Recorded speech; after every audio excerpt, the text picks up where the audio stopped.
Hello. जी sir, आ रही है, आपकी आवाज आ रही है अब। नमस्कार, मैं रोशन बोल रहा हूँ। आज हम लोग चर्चा करेंगे Indian polity and corona period, भारतीय राज्य व्यवस्था और कोरोना काल, कोरोना संकट। ठीक है, जी जी। सब लोग ऑडिबल हैं? जी बिल्कुल हाँ, सर, सब लोग आ सुन पा चुके रहे हैं हैं सर, आपको। आप ही के व्याख्यान की प्रतीक्षा थी। ठीक है, ठीक है सर। तो हम शुरू करते हैं। सबसे पहले देखा गया है कि पूरे के पूरे कोरोना काल में एक शब्द सुना गया है। हेलो। जी जी, सुन पा रहे हैं सर हम आपको। राज्य सरकार असफल हुई है, लोगों के अधिकार का दमन हुआ है। ये सब कुछ ऐसी शब्दावली हैं जिसे हमने कोरोना काल में सुना है।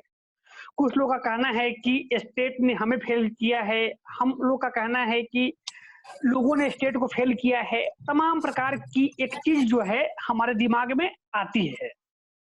तो प्रश्न है कि आखिर सरकार और जनता के बीच में इतनी वैमनस्य क्यों है, इतना वेग क्यों है? इस संकट के समय हमें फिर से राज्य और व्यक्ति के संबंध के पुनर्मूल्यांकन की आवश्यकता प्रतीत हो रही है। तो सबसे पहले हम शुरू करते हैं कि मानव सभ्यता का जो इतिहास रहा है वह मनुष्य और राज्य के बीच के का द्वंद्व रहा है। सारा सिस्टम जो है मैन वर्सेस स्टेट का रहा है। सुन रहे हैं आप लोग? हेलो। जी जी सर, हम सुन पा रहे हैं आपको। हाँ, ठीक है, ठीक है। Yes sir. तो सारा सिस्टम जो है, जो प्राकृतिक व्यवस्था है दुनिया की, वह मनुष्य और राज्य के बीच की लड़ाई को का प्रतीक है। मनुष्य कहता है कि हमें अधिकार चाहिए और राज्य कहता है कि आप अपने कर्तव्य का पालन कीजिए। इसी संदर्भ में वर्ष 1884 में ब्रिटेन के एक राजनीतिक दार्शनिक हुआ करते थे, हर्बर्ट स्पेंसर। उन्होंने एक किताब लिखी, मैन वर्सेस स्टेट, मनुष्य बनाम राज्य। अर्थात मनुष्य कहता है कि मुझे अधिकार दीजिए, जबकि राज्य कहता है कि आप कर्तव्य का पालन कीजिए। हम लोग थोड़ा इससे पहले चलते हैं। मुझे लगता है कि हम में से जितने विद्यार्थी हैं, जितने लोग हैं, ज्यादातर सोशल साइंस बैकग्राउंड के ही होंगे। सर यस सर, ज्यादातर हिस्ट्री और पॉलिटिकल साइंस वगैरह से ही है। गुड गुड, बहुत अच्छा। तो दोनों विषय का को जोड़कर हम लोग चर्चा करते हैं। थोड़ा हम लोग पीछे चलते हैं। तो आप लोगों ने एक शब्द सुना होगा, सोशल कॉन्ट्रैक्ट, सामाजिक समझौता। सामाजिक समझौता सिद्धांत के तीन बहुत बड़े रचनाकार हुए हैं, तीन बहुत बड़े दार्शनिक हुए हैं, Thomas Hobbes, Jean Jacques Rousseau, John Locke की किताब है टू ट्रीटीज ऑन गवर्नमेंट, और जीन जैक्स रूसो की किताब का नाम है सोशल कॉन्ट्रैक्ट। रूसो अपनी किताब में लिखता है कि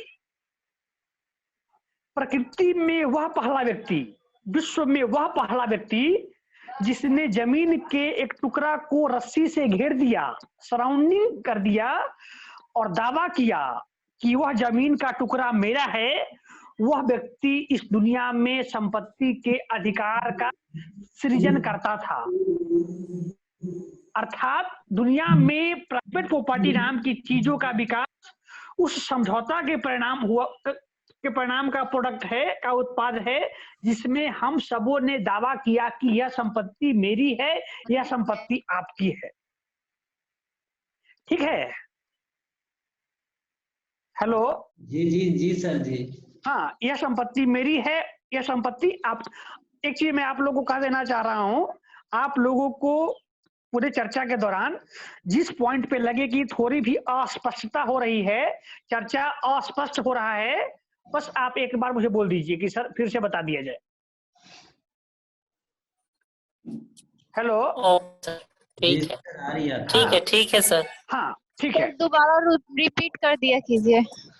अच्छा, तो आप लोग के हाथ में कॉपी कलम हो तो कुछ इंपॉर्टेंट पॉइंट नोट कर लिया करिएगा। दुनिया का सोशल कॉन्ट्रैक्ट, सोशल कॉन्ट्रैक्ट सिद्धांत के 3 विचारक थे, थॉमस हॉब्स। हॉब्स की पुस्तक का नाम है लेवियाथन। लेवियाथन का मतलब होता है बहुत बड़ा दैत्याकार, राक्षस की छवि। तो हॉब्स का जब जन्म हुआ तो हॉब्स ने कहा, उस समय ब्रिटेन में युद्ध का माहौल था, और कहते हैं कि हॉब्स का जो जन्म हुआ समय से पूर्व हो गया। तो हॉब्स लिखता है कि मेरा जन्म जो हो गया वह मेरा जन्म भय के वातावरण में हुआ। तो उसका एक बड़ा फेमस कोटेशन है कि मेरी माँ ने 2 लोगों को जन्म दिया, एक मुझे और एक मेरे भय को। अर्थात दुनिया में 2 लोग एक साथ आते हैं, एक मैं और मेरा भय। अर्थात हमारे जन्म के साथ ही दुनिया में भय आ जाता है। इसीलिए हॉब्स कल्पना करता है कि एक राजा को जो होना चाहिए वह दैत्याकार होना चाहिए, वह इतना शक्तिशाली हो कि वह अपने लोगों, अपनी जनता जनार्दन को प्रोटेक्ट करने में, किसी भी बाहरी संकट से उनकी रक्षा करने में वह सामर्थ्य हो। ठीक है? जी सर जी। हेलो, हाँ। जी। तो बहरहाल हम कहना चाह रहे थे, हम लोग चर्चा शुरू किए थे अधिकार पे। कोरोना काल में देखा गया है कि हम अपने अधिकार के प्रति, हमारे जो फंडामेंटल राइट्स हैं, आर्टिकल 12 से लेकर 35 तक, उसमें जीने का अधिकार हो, चाहे आवागमन का अधिकार हो, आर्टिकल 19 1E का अधिकार हो, लोगों को लगा है कि कहीं न कहीं इस संकट काल में सरकारें हमारे ऊपर हावी हो गई है। जो जनता और राज्य के बीच का जो कॉन्ट्रैक्ट था, वह कॉन्ट्रैक्ट कहीं न कहीं सरकार के पक्ष में झुकता दिखाई पड़ रहा है। तो ऐसे में जब सामाजिक समझौता हमारे पुरखों ने किया था राज्य के साथ कि मैं आपको अपना विवेक सौंपता हूं, मैं आपको अपना मत सौंपता हूं, आप मेरी रक्षा कीजिए, आप मुझे रोजगार के अवसर प्रदान कीजिए, और इस प्रकार से यह व्यवस्था सदियों से चली आ रही है। लेकिन एक अब हम थोड़ा चलते हैं, ग्रीस का एक दार्शनिक था ग्लेशियस, नाम नोट कर लीजिएगा आप लोग। जी बिल्कुल सर। ग्लेशियस ने 494 ईस्वी में 494 एडी में, ग्रीस के राजा हुआ करते थे एस्टेशियस। ग्लेशियस नामक पादरी ने एस्टेशियस नामक राजा को एक पत्र लिखा, और उस पत्र में जानते हैं क्या कहा गया? उस पत्र में ग्लेशियस लिखता है कि प्रकृति पे राज करने का, दुनिया में शासन करने का अधिकार 2 ही लोगों को प्राप्त है, एक राजा को और दूसरा पादरी को। एक राजा को और दूसरा पादरी को। ग्लेशियस कहता है कि पादरी की जो शक्ति है वह राजा से भी ऊपर है, उसके पास मानव को नियंत्रण में करने की क्षमता है, जबकि राजा की जो शक्ति है वह सिर्फ कार्यपालक शक्ति है। मतलब पादरी जो आदेश देगा उस शक्ति को निर्वहन करने का काम कार्यपालक शक्तियां करेगा, राजा करेगा। मैं बात कर रहा हूं 494 ईस्वी की, आप लोग नोट कर लीजिएगा। कालांतर में इसी सिद्धांत का नाम दिया गया 2 स्वॉर्ड थ्योरी, 2 तलवारों का सिद्धांत। ठीक है? जी सर जी। नोट कर लीजिएगा 2 sword theory, sir. TWO2 SWORD, तलवार। 2 स्वॉर्ड थ्योरी मतलब एक तलवार की 2 धार होती है, एक धार राजा है और दूसरा धार जो है वह पोप है। और वह कहता है, ग्लेशियस अपने पत्र में 494 ईस्वी में, बाकी दुनिया में जितने लोग हैं सबको राजा का आदेश, सबको हुकूमत पालन करना होता है, उनकी अपनी कोई अधिकार नहीं होती है। आप लोगों ने लुई चौदामा का नाम सुना होगा, फ्रांस के शासक का नाम। लुई चौदामा ने कहा कि I am the state and my words are the laws, मैं ही राज्य हूं और मेरे शब्द ही कानून हैं। ठीक है? तो इस बात की परिकल्पना 494 ईस्वी में ही ग्रीस का पादरी कर चुका था। फिर जैसा कि हम लोग को पता है, ब्रिटेन का एक दार्शनिक, फ्रांस का एक दार्शनिक हुआ करता था विक्टर ह्यूगो। विक्टर ह्यूगो कहता है कि दुनिया में जब जिस विचारधारा के लागू होने का समय आ जाता है, तब उस विचारधारा को दुनिया की कोई ताकत नहीं रोक सकती है। ठीक है। मानव और अन्य प्राणियों में अंतर यह है कि मनुष्य समय के साथ साथ अपने बारे में सोचने, अपने बारे में जिम्मेदारी को बढ़ाना शुरू कर देता है। इसी कड़ी में नोट कर लीजिएगा, आज 19 जून है, आज से 4 दिन पहले 15 जून 1215 को इस दुनिया में एक महान समझौता हुआ था। 15 जून 1215 को इस दुनिया में अधिकारों को लेकर सबसे बड़ा समझौता हुआ था, जिसे हम कहते हैं मैग्ना कार्टा। नोट कर लीजिएगा। क्या कहते हैं? दोबारा बोल दीजिएगा। दोबारा बोलिए सर। मैग्ना कार्टा नामक समझौता पर 15 जून 1215 को हस्ताक्षर हुआ था। मतलब अभी 4 दिन पहले जो 15 जून बीता है, उस दिन मैग्ना कार्टा की का 805वां हैप्पी बर्थडे मनाया गया है। ठीक है। अब प्रश्न है कि मैग्ना 805 कार्टा, सर। हाँ, 15 जून 1215 को मैग्ना कार्टा पे साइन हुआ था। पुर्तगालियों और ईस्ट इंडिया कंपनी से रिलेटेड है क्या? नहीं, मैं आ रहा हूँ। मैग्ना कार्टा जो है, इस पे समझौता इंग्लैंड में हुआ था। कहाँ हुआ था? इंग्लैंड में। इंग्लैंड का एक राजा हुआ करता था, किंग जॉन। नोट कर Yes. लेंगे, किंग जॉन। किंग जॉन और वहां के सामंती लोग हुआ करते थे। अभी भी गौर कीजिएगा, अभी भी जनता कहीं नहीं है, आम आदमी जो है। फिर किंग जोंग है या किम जोंग? नहीं, किंग जॉन, किम जॉन तो अभी नॉर्थ कोरिया के शासक हैं। हाँ, किंग जॉन। किंग मतलब राजा, जॉन मतलब जॉन। किंग जॉन इंग्लैंड के राजा थे। और यह समझौता किंग जॉन और इंग्लैंड के जो सामंती लोग थे, वहां के जो आज का शब्दों में कहे तो पूंजीपति लोग थे, जो जमींदार लोग थे, उनके बीच एग्रीमेंट हुआ। और एग्रीमेंट क्या हुआ कि राजा हमारे धार्मिक मामलों में हस्तक्षेप नहीं करेगा, राजा हमसे आवश्यकता से अधिक कर नहीं लेगा, वह हमें अनावश्यक रूप से गिरफ्तार करके कारागार में नहीं डालेगा, वह हमें हमारे जीवन के जो नैसर्गिक आवश्यकताएं हैं, जो मूलभूत आवश्यकताएं हैं, right to life and liberty है, उसको सुनिश्चित करने का काम करेगा। ठीक है। तो यह समझौता किंग जॉन और एक टर्म है अंग्रेजी में बैरॉन्स, BARONS, बैरॉन्स। नोट कर लीजिएगा। ठीक है। रिपीट सर रिपीट करिए ना फिर से। Baron, BARON, BARON। हाँ, मतलब सामंती कह सकते हैं। जो उस समय के जो धनी लोग हुआ करते थे इंग्लैंड में, उनको बैरन बोलते थे। यह समझौता राजा और बैरन्स के बीच में हुआ था। और इस समझौते का अनुपालन का जो दायित्व दिया गया था, वह 25 बैरन्स थे। 25 जो जमींदार थे वहां के बड़े बड़े, उनको एग्जीक्यूट करने का पावर दिया गया। यहाँ मैं आप लोगों को एक चीज और स्पष्ट कर देना चाहूंगा, क्योंकि सब लोग हिस्ट्री और पॉलिटिकल साइंस के लोग हैं। तो आप लोग कभी कभी सुनते होंगे यूनाइटेड किंगडम। Yes sir. कभी कभी सुनते होंगे ग्रेट ब्रिटेन। कभी कभी सुनते होंगे इंग्लैंड। मतलब आपके दिमाग में एक चर्चा रहती है कि है क्या इसका, जिस औपनिवेशिक व्यवस्था ने हमारे देश पे लगभग 250 साल तक राज किया, उस देश का नाम क्या है। तो बड़ा इंटरेस्टिंग है, आप लोग नोट कर लीजिएगा। एक देश है इंग्लैंड, मूल रूप से उस देश का नाम इंग्लैंड है, जिसने हमारे ऊपर हुकूमत किया। तो इंग्लैंड में का एक छोटा सा हिस्सा है वेल्स, WALES। ठीक है। हेलो। Yes sir. तो इंग्लैंड और वेल्स को जोड़ने के बाद ब्रिटेन बनता है। ब्रिटेन बन गया, और ब्रिटेन में जब आप जोड़ेंगे नॉर्थ आयरलैंड, सॉरी, ब्रिटेन में आप जब जोड़ेंगे स्कॉटलैंड, तब यह बन जाएगा great Britain.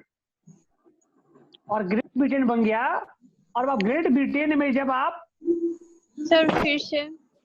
England plus Wales is equal to Britain, Britain plus Scotland is equal to Great Britain, महान ब्रिटेन। और Great Britain, Britain plus Scotland, आप लोगों ने Sir. स्कॉटलैंड यार्ड का नाम सुना होगा। सबसे पहले मैं बता दूं कि आप लोग इंग्लैंड समझ गए। Yes sir. इंग्लैंड एक, मतलब कि मैं जो बताना चाह रहा था, इंग्लैंड एक देश हुआ, वेल्स एक देश हुआ, स्कॉटलैंड एक अलग देश हुआ, और नॉर्थ आयरलैंड एक अलग देश हुआ। तो लेकिन ये चारों मिला के एक समूह का निर्माण करते हैं, जो समूह कहा जाता है यूके, यूनाइटेड किंगडम। ठीक है, तो इंग्लैंड वेल्स से ब्रिटेन बनता है, ब्रिटेन प्लस स्कॉटलैंड जोड़ने से ग्रेट ब्रिटेन बनता है, और Great Britain plus north Ireland जोड़ने से यूनाइटेड किंगडम बनता है। ठीक है, ओके सर। जिसके पीएम अभी बोरिस जॉनसन हैं। मतलब यह मैं आपको चलते चलते बता दिया। अब हम फिर अपने पॉइंट पे आते हैं। मतलब कि जिस अधिकार के लिए हमारे पुरखों ने सोशल कॉन्ट्रैक्ट किया था, जिसकी कल्पना हॉब्स लॉक रूसो करता है, उस दिशा में इसकी राजधानी तो लंदन ही हुई। हाँ, लंदन हुई। सबकी राजधानी नहीं, सबकी नहीं, स्कॉटलैंड की राजधानी जो है ग्लासगो है, ग्लासगो। अभी आपने सुना होगा कुछ दिन पहले 2010 का जो कॉमनवेल्थ गेम्स हुआ था, वो कहाँ हुआ था? दिल्ली में हुआ था। भारत की राजधानी दिल्ली में हुआ था। जबकि 2014 का जो राष्ट्रमंडल खेल हुआ था, वह इसी ग्लासगो शहर में हुआ था। ठीक है जी जी। हाँ, तो स्कॉटलैंड की राजधानी ग्लासगो है, और नॉर्थ आयरलैंड की राजधानी में आप लोगों को बड़ा इंटरेस्टिंग चीज है, आप लोगों ने टाइटैनिक जहाज का नाम सुना होगा जी। फिल्म, यस सर, मूवी भी जी, फिल्म भी बनी है। तो टाइटैनिक जहाज का जब निर्माण हुआ 1913 में, तो माना गया कि यह जहाज अगले 100 वर्ष तक इसको कुछ क्षति होगी ही नहीं, डूबने की तो बात ही नहीं थी। तो उस टाइटैनिक जहाज का निर्माण यही हुआ था। कहाँ? आयरलैंड की राजधानी में हुआ था। तो प्रश्न है कि आयरलैंड की राजधानी थी कहाँ उस समय? बेलफास्ट। नोट कर लीजिए। सर रिपीट एक बार फिर से बोलिए। आयरलैंड अब जो 2 भागों में बट चुका है, नॉर्थ और साउथ आयरलैंड। उस समय आयरलैंड एक ही हुआ करता था, और उसकी राजधानी हुआ करती थी बेलफास्ट। BELFAST, Belfast. और यही नहीं, टाइटैनिक की एक जुड़वा बहन भी थी। हमारे यहाँ जो दुनिया का नियम है, उसमें देश, नदी और जहाज जो होता है वह फीमेल होता है, उसको नारी सूचक माना गया है। तो टाइटैनिक जहाज जो बनी थी, तो उसकी एक जुड़वा बहन भी थी। उसका नाम आप लोग को याद है? जी नहीं। ओलंपिक। टाइटैनिक की जो बहन थी, उसका नाम था ओलंपिक। तो स्पष्ट हो गया, इंग्लैंड, स्कॉटलैंड की राजधानी ग्लासगो, और आयरलैंड की राजधानी बेलफास्ट। ये चारों मिला के वर्तमान में यूके का निर्माण करते हैं, जिसकी राजधानी लंदन है, और जिसके प्राइम मिनिस्टर बोरिस जॉनसन है। ठीक है, आप लोगों ने एक टर्म सुना होगा, CHOGM, CHOGM। Hello, yes sir. CHOGM, CHOGM, राष्ट्रमंडल जिसको हिंदी में बोलते हैं कि भारत राष्ट्रमंडल का सदस्य राष्ट्र है, उसका जो हेल्थ कॉमनवेल्थ, T से कॉमनवेल्थ, S से हेड, O से ऑफ, J से जनरल, और M से मीटिंग। ठीक है, हेलो। यस सर, रिपीट करिए। तो CHOGM, commonwealth heads of general meeting, यह दुनिया के उन 54 देशों का समूह है, यह दुनिया के उन 54 देशों का समूह है, 54 कंट्रीज का समूह है, जो कभी न कभी ब्रिटेन के अधीन ब्रिटेन के अंदर औपनिवेशिक उपनिवेश के हिस्सा थे। ठीक है, जब कभी सुनिएगा कि राष्ट्रमंडल खेल हो रहा हो या राष्ट्रमंडल के राष्ट्राध्यक्षों या शासनाध्यक्षों की बैठक हो रही हो, तो समझ जाइएगा कि ये लोग कभी न कभी यूनाइटेड किंगडम का गुलाम था, उपनिवेश था। ठीक है,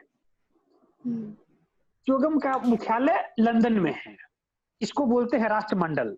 लेकिन यहाँ पे एक और अच्छा, किसी जमाने में ब्रिटेन का पूरी दुनिया में ऐसे राज था कि एक कहावत चलती थी, आप लोगों ने सुनी भी होगी, कि ब्रिटेन का राजा या ब्रिटेन की महारानी जो होती है, उसके शासन काल में कभी भी सूर्यास्त नहीं होता है। The sun never used to sets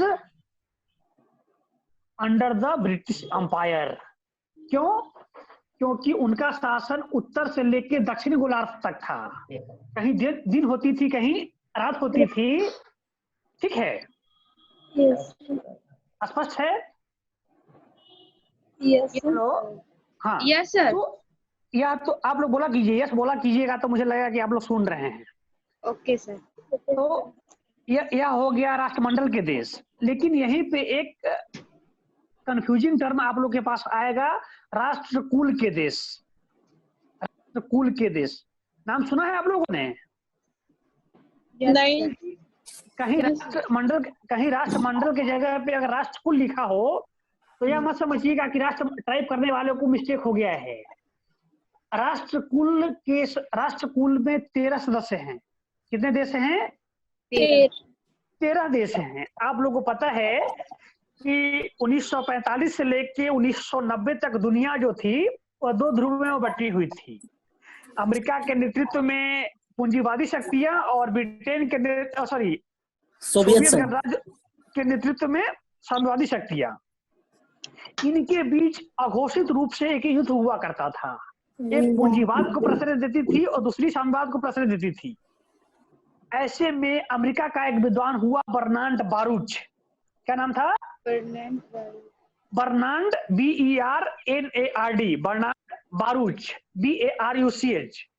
Bernard Baruch has coined a term and the term is named as Cold War. Bernard Baruch ने क्या कहा? Hello, yes sir. क्लियर है चीजें क्या? Yes sir, yes sir. Bernard Baruch ने term दिया cold war. Okay sir. तो दुनिया में 45 से लेके 1990 तक शीत युद्ध चल रहा था। ठीक है, यह एक ऐसा युद्ध था जिसमें कभी भी हथियारों, अस्त्रों और शस्त्रों से लड़ाई नहीं लड़ी गई, विचारधारा की लड़ाई चली।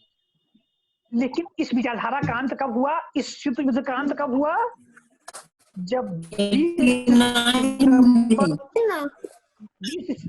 20 सितंबर 1990 को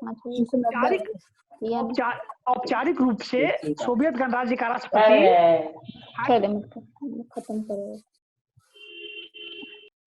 हेलो, जी सर, सुन पा रहे हैं आपको। Yes sir. मिखाइल गोर्बाचोव ने शब्द दिया ग्लासनोस्ट और पेरेस्ट्रोइका।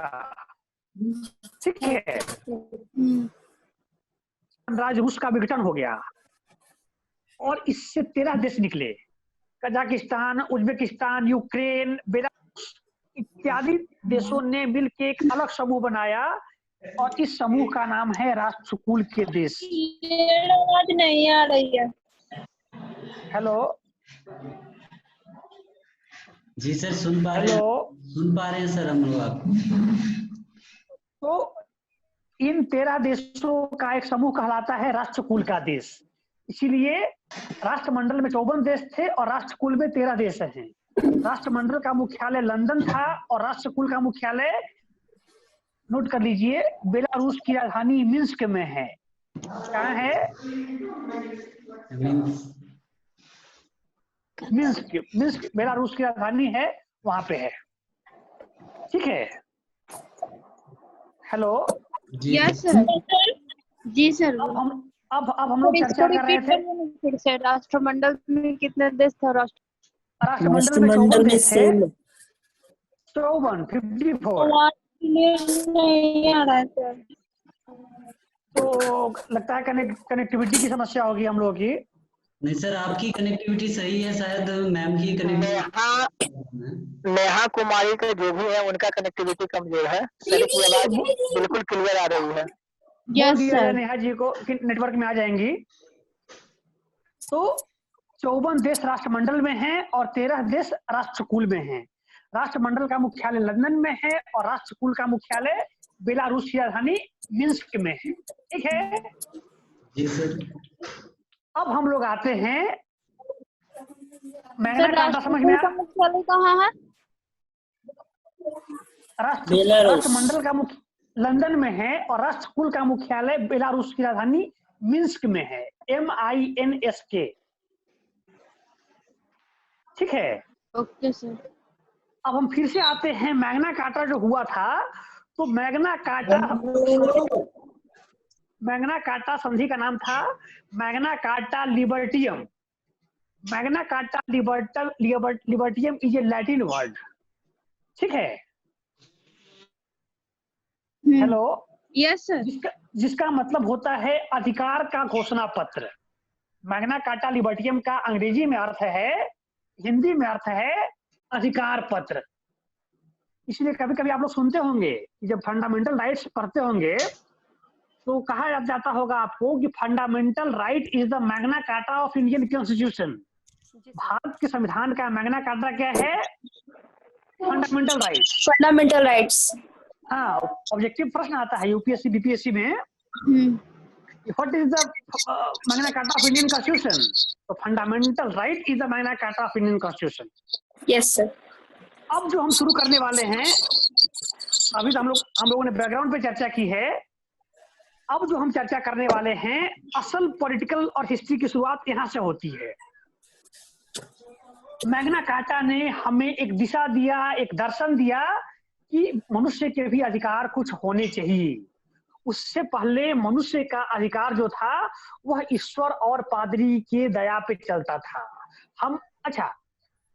यहाँ पे अब हमें समझना है कि अधिकार है क्या। तो सारी दुनिया जो सड़क से लेकर संसद तक, चाय के दुकान से लेके परीक्षा से लेके संसद तक, भारत चाइना वार से लेके भारत नेपाल सीमा पे व्याप्त तनाव के बीच एक शब्द आता है अधिकार। हम कहते हैं कि क्षेत्र मेरा है, लोग कहता है मेरा है। हेलो। Yes sir. जी जी। तो अधिकार तो हम लोग बचपन से सुनते आए हैं, अधिकार सब लोग समझते भी हैं, लेकिन अगर अधिकार को परिभाषित करना हो तब क्या कहेंगे? तो यहाँ पे ब्रिटेन का ही एक दार्शनिक हुआ करता था, बर्नार्ड बोसांके। इसकी परिभाषा उतनी ही लोकप्रिय है जितनी की डेमोक्रेसी के बारे में अब्राहम लिंकन की है। ठीक है जी। तो बोसांके का क्या है, नोट कर लीजिएगा आप लोगों। बहुत दो लाइन का है। Something which is being claimed by an individual. पहले अंग्रेजी में लिख लीजिए, फिर हिंदी में लिख लेंगे। Something which is being claimed by an individual, comma, accepted by the society and enforced by the state is called right। अर्थात मनुष्य द्वारा किया जाने वाला वह दावा जो समाज द्वारा स्वीकार किया जाता है एवं राज्य द्वारा लागू किया जाता है, अधिकार कहलाता है। मनुष्य का दावा राज्य की स्वीकार्यता, समाज की स्वीकार्यता और राज्य द्वारा लागू किया जाना ही क्या कहलाता है? एक बार फर्स्ट फिर से रिपीट करिए सर। मनुष्य द्वारा किया जाने वाला दावा। सबसे पहले हम यह समझना होगा कि अधिकार एक दावा है। हम किसी चीज पे अगर मान लीजिए हम लोग जिस फोन से बात कर रहे हैं अपने अपने फोन से, तो इस पे हमारा दावा है कि हमारा ही है, और इस बात को जो घर के लोग हैं या जो दोस्त हैं वो स्वीकार करते हैं कि यह फोन आपका ही है। और यह फोन हमारे पास रहे, इसकी सुरक्षा के लिए हमारे पास पुलिस से लेके विधायिका, कार्यपालिका, न्यायपालिका सारे हमारे रक्षा के लिए व्याप्त है। ठीक है, तो हमारे द्वारा किया जाने वाला दावा, समाज द्वारा स्वीकृति और राज्य द्वारा लागू किए जाने वाली जो घटना है वह क्या कहलाती है? अधिकार। हेलो, अधिकार कहलाती है। यहीं पे मैं एक चीज और जोर देना चाहूंगा। हम लोगों को 10वां से ही पढ़ना पड़ता है कि किसी भी राज्य के लिए 4 अवयव का होना जरूरी है: जनसंख्या, भूभाग, सरकार और संप्रभुता। ठीक है, तो जिस प्रकार मनुष्य के जीवन में अधिकार का महत्व है कि हमारे किसी काम करने के बाद हमसे कोई यह पूछ नहीं सकता है कि आपने ऐसा क्यों किया। जैसे ही हमारे उस कदम पे किसी ने अवरोध का काम किया, आपने क्यों किया, वह मेरा अधिकार नहीं माना जाता है। तो जिस प्रकार एक नागरिक के जीवन में, एक इंडिविजुअल के जीवन में अधिकार का महत्व है, वही स्थिति जब एक राष्ट्र के मामले में हो जाती है वह कहलाती है संप्रभुता, अर्थात एक वैसी शक्ति जिसको लागू करने के बाद दुनिया का कोई देश भारत के राष्ट्राध्यक्ष और भारत के शासनाध्यक्ष को या नहीं कह सकते हैं कि आपने ऐसा काम क्यों किया। ठीक है, बिल्कुल। हेलो, हम आते हैं अब जो आते हैं बहुत इंटरेस्टिंग है। अधिकार की मूल रूप से अधिकारों की 3 श्रृंखला बनाई गई है। Sorry, hello, yes sir. अधिकारों को 3 हिस्सों में बांटा गया है ऐतिहासिक काल से। पहला अधिकार है राजनैतिक अधिकार। पहला कौन है? राजनैतिक अधिकार, पॉलिटिकल राइट्स। दूसरा है आर्थिक अधिकार, इकोनॉमिक राइट्स।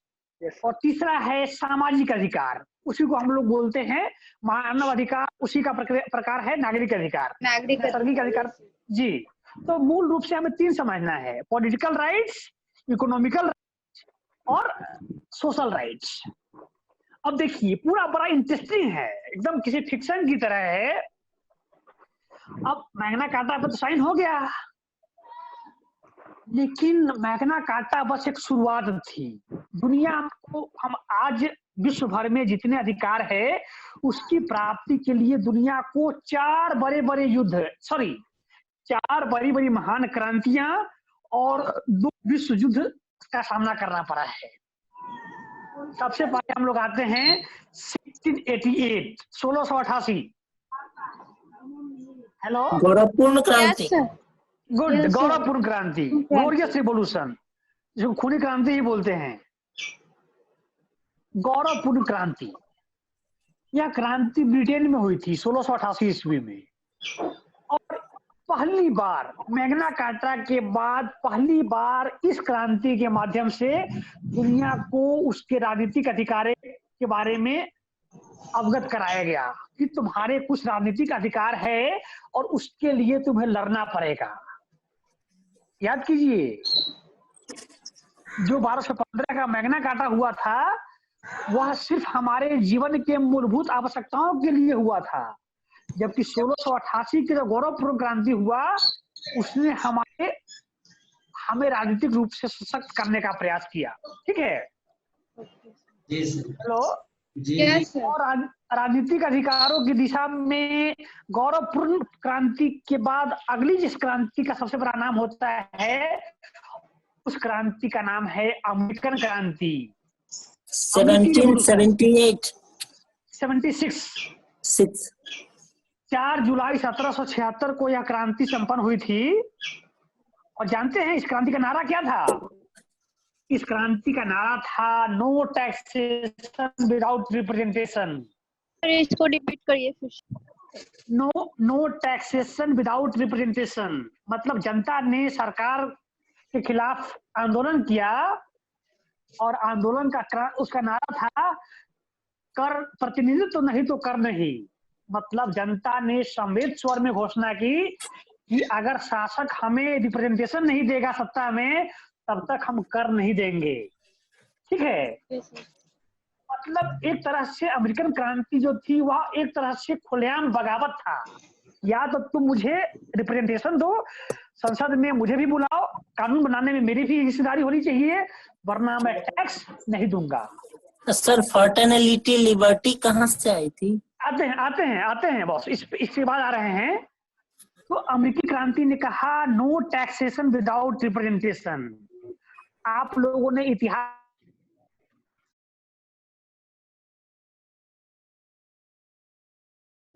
पार्टी को इफ्तार पार्टी की नहीं थी। बोस्टन के लोगों ने सरकार को कर नहीं देने के लिए, उन्हें पता था कि हम जिस जहाज से चाय पत्ती को ला रहे हैं उस चाय को अगर हम पोर्ट पे पतन पे ले गए तो सरकार हमसे टैक्स ले लेगी। विरोध में लोगों ने चाय से भरे हुए पानी के उस जहाज को ही नदी में डुबा दिया। ठीक है, क्योंकि वह पानी का जहाज चाय से भरा हुआ बोस्टन में डुबाया गया था, इसीलिए उस घटना को कहते हैं बोस्टन की चाय पार्टी। ठीक है जी जी। इस क्रांति के बाद अमेरिकी में नया स्ट्रक्चर बना। जॉर्ज वाशिंगटन नाम के व्यक्ति प्रधानमंत्री बनाए गए। ठीक है, सॉरी राष्ट्रपति बनाए गए। और पहली बार आप लोगों ने नाम सुना होगा, चार्ल्स डी मॉन्टेस्क्यू का नाम सुना होगा आप लोगों ने। मॉन्टेस्क्यू फ्रांस का दार्शनिक था। उसने कॉन्सेप्ट दिया था सेपरेशन ऑफ पावर। फिर से रिपीट करिए ना। आ रहा हूं। तो मॉन्टेस्क्यू ने कॉन्सेप्ट दिया था सेपरेशन ऑफ पावर, शक्ति का पृथक्करण। और पहली बार कहा गया था कि कार्यपालिका, विधायिका और न्यायपालिका जो है वह सरकार के 3 अंग हैं और तीनों को अलग अलग पृथक पृथक अस्तित्व होना चाहिए। जब तीनों एक साथ मिल जाएंगे तो स्थिति लोकतंत्र के लिए अच्छी नहीं मानी जाती है। ठीक है, हेलो जी सर। जी सर। जी सुन पा रहे हैं। जी सर सुन पा रहे। तो और पहली बार अमेरिकी क्रांति के बाद ही पहली बार दुनिया में लिखित संविधान का कॉन्सेप्ट आया। रीडिंग, उससे पहले दुनिया में मौखिक संविधान हुआ करता था। संविधान को लिखने की परिपाटी अमेरिकी क्रांति के बाद से अमेरिका में ही शुरू हुई थी। ठीक है, हेलो जी सुन पा रहे हैं। हाँ, तो और अब एक बड़ा इंटरेस्टिंग पॉइंट है कि अमेरिका का संविधान बनने में 13 साल लगा। 1776 में आजादी मिली और उनका संविधान 1789 में 1789 में बनकर तैयार हुआ। लेकिन आप लोगों को जानकर आश्चर्य लगेगा, हेलो यस सर, आप लोगों को जानकर आश्चर्य लगेगा कि अमेरिका का जो संविधान बनकर तैयार हुआ तो उस संविधान में अधिकार नाम का चीज ही नहीं था। अधिकार गौण था। तो लोगों ने कहा कि जिस अधिकार के लिए हम लड़ाई लड़े हैं, नो टैक्सेशन विदाउट रिप्रेजेंटेशन के लिए, वही गायब है। तो उसके बाद नोट कर लीजिएगा, थॉमस पेन नामक विद्वान की अध्यक्षता में एक कमिटी बनी और उस कमिटी ने 2 साल के अध्ययन के बाद एक राइट्स बनाया, बिल ऑफ राइट्स के नाम से जाना गया। क्या बनाया? Bill of rights. सर एक बार रिपीट करिए तो सर। अमेरिका के संविधान में जो बनकर तैयार हुआ उसमें उसमें अधिकार नाम की चीज का जिक्र नहीं था। तो थॉमस पेन की अध्यक्षता में जो समिति बनी उसने अमेरिका में के लोगों को 10 अधिकार दिया और इन 10 अधिकारों को कहा गया बिल ऑफ राइट्स, अधिकार पत्र। ठीक है, अब आप लोगों के मन में एक प्रश्न आ रहा होगा, हालांकि इकोनॉमी का टर्म है कि नो टैक्सेशन विदाउट रिप्रेजेंटेशन, हम कर नहीं देंगे। सबसे पुराना लोकतंत्र के हम कितना सार्थक होगा संदर्भ में? आवाज। Hello yes sir. सबसे पुराना लोकतंत्र कितना सार्थक होगा? सबसे पुराना नितिन, आपका शायद नेटवर्क प्रॉब्लम है, आप लिख करके मैसेज में भेज दीजिए, हम सर से पूछ लेंगे। हाँ अविनाश जी। जी सर। हाँ, तो हम जिक्र कर रहे थे कि टैक्स है क्या। हम लोग बचपन से सुनते आ रहे हैं कि टैक्स भरते हैं। ये टैक्स है क्या? तो एक लाइन में समझ लिया जाए, सरकार द्वारा वसूल की जाने वाली वह राशि, सुन रहे हैं? Yes sir.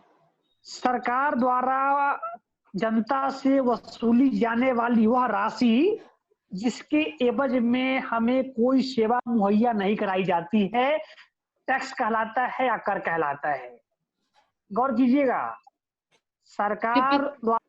सरकार द्वारा वसूली जाने वाली वह राशि जिसके एवज में हमें कोई सेवा मुहैया प्रत्यक्ष रूप से नहीं कराया जाता है। इनकम टैक्स आप पे करते हैं, जो लोग भी पे करते हैं सर, उनको इनकम टैक्स के बदले में सरकार पैसा लेती है। वह सरकार का जो 3 खाता होता है सरकार के पास, संचित निधि, लोक लेखा निधि और आकस्मिक निधि, वह पैसा उसमें जाता है और उस पैसे का हिसाब सरकार बाद में खर्च करती है, ठीक है? लेकिन यहीं पे आप एक शब्द सुनते होंगे, बिजली का bill, electric bill, telephone bill, ठीक है? Yes sir, yes sir. गौर कीजिएगा, टैक्स में भी आप पैसा देते हैं, बिल में भी पैसा देते हैं, लेकिन टैक्स के एवज में आपको कोई सुविधा नहीं मिलती है प्रत्यक्ष रूप से। लेकिन बिल उस राशि को बोलते हैं जिसके एवज में आप प्रत्यक्ष रूप से सेवा लेने के बदले में सरकार को पे करते हैं। बिजली का बिल, पानी का बिल, टेलीफोन का बिल, ठीक है? अब हम आते हैं, हेलो, यस सर। गौरवपूर्ण क्रांति 1688 और अमेरिकी क्रांति 1776 ने दुनिया के लोगों को राजनीतिक अधिकार देने में मील का पत्थर की तरह काम किया है, माइलस्टोन है, ठीक है? Hello, yes sir. कहीं लगता है डिस्टर्ब आ रहा है कहीं से? No sir, no sir. अब कोई भी राजनीतिक अधिकार जो होता है वह बिना अर्थ का तो होगा नहीं, बिना अर्थ की का तो होगा नहीं। पुराना कहावत है कि भूखे भजन न हो Gopala. Hello, yes sir. Hello sir. तो कोई भी राजनीतिक क्रांति बिना आर्थिक अधिकार के संपन्न नहीं हो सकता है, ठीक है? बिना आर्थिक और सामाजिक अधिकार के कोई क्रांति संपन्न नहीं हो सकती। हाँ, तो 1789 में नोट कर लीजिएगा, 1789 में फ्रांस की क्रांति, जो एक लोग का शब्द था कि इक्वालिटी, लिबर्टी और फ्रेटर्निटी कहाँ से आया, तो इसी फ्रांस की क्रांति में जब लुई सोलामा के खिलाफ जनता ने बगावत कर दिया तो फ्रांस की जनता ने फ्रांसीसी क्रांति शुरू की और इसका नारा था इक्वालिटी, लिबर्टी, फ्रेटर्निटी, स्वतंत्रता, समानता और बंधुत्व। मतलब कि अमेरिकन क्रांति और गौरवपूर्ण क्रांति दोनों में अधिकार की बात तो की गई, लिबर्टी की बात तो की गई, लेकिन हम लोगों का, विश्व के मानव का एक समाज भी है, एक समाज के नागरिक भी है, इस बात की बुनियाद सबसे पहले फ्रांस की क्रांति में डाली गई, ठीक है? मतलब राजनीति के अलावा हमारे कुछ सामाजिक सरोकार, सामाजिक मूल्य और आदर्श हैं, यह भी मनुष्यों ने पहली बार फ्रांस की क्रांति के दौरान सोचने का काम किया। और आप लोगों को पता होना चाहिए कि फ्रांस की क्रांति की शुरुआत कैसे हुई थी। फ्रांस की जनता अपने अधिकार के लिए, अपने रोटी के लिए फ्रांस के शासक लुई सोलामा के पास गई और पूछी कि मुझे रोटी दो। महारानी ने पूछा, लुई सोलामा की जो रानी थी मारिया एंटोनियो, उन्होंने कहा कि ये लोग क्या कर रहे हैं यहाँ पे, क्या मांगने आए हैं? Hello, yes sir. ये लोग क्या मांगने आए हैं? तो रानी को कहा गया कि इन लोगों को ब्रेड चाहिए। रानी ने कहा कि कोई बात नहीं है, इन्हें ब्रेड नहीं मिल रहा है तो बोलो ये केक खाएंगे। कितना हास्यास्पद बात थी कि रानी कहे कि ब्रेड नहीं मिल रहा है तो केक खाइए, समझ रहे ना? उसके बाद जनता में उबाल आ गया और बाकी सब इतिहास है। अर्थात जिस प्रकार ब्रिटेन की क्रांति और अमेरिकन क्रांति ने हमें राजनीतिक अधिकार से सशक्त किया, उसी प्रकार से फ्रांस की क्रांति ने हमें राजनीति के साथ साथ सामाजिक सरोकार से भी संपन्न किया।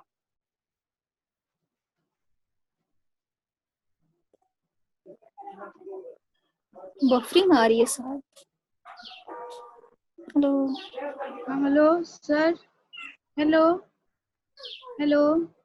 नेटवर्क इशू है। अच्छा, आपके पास आवाज नहीं आ रही है सर आवाज आपकी। Hello hello hello. Network problem है, रुक जाइए। सर आपको आवाज जा रही है सर हमारी?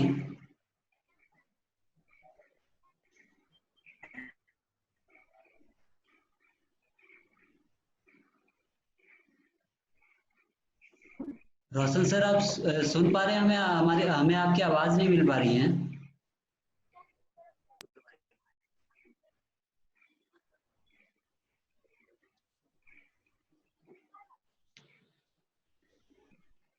सर उनका कट गया अविनाश। सर डिस्कनेक्ट हो गए हैं, दोबारा सर को कनेक्ट करते हैं।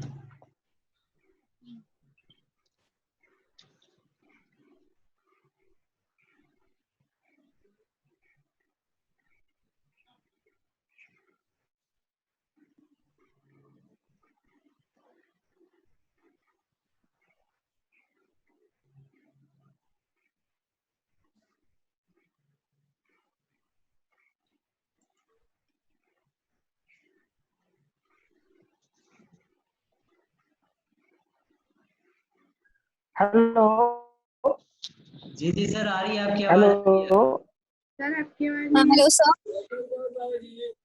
Hello sir. हाँ, हेलो अविनाश जी। जी आपकी आवाज आ रही है सर, बीच में डिस्कनेक्ट हो गया था।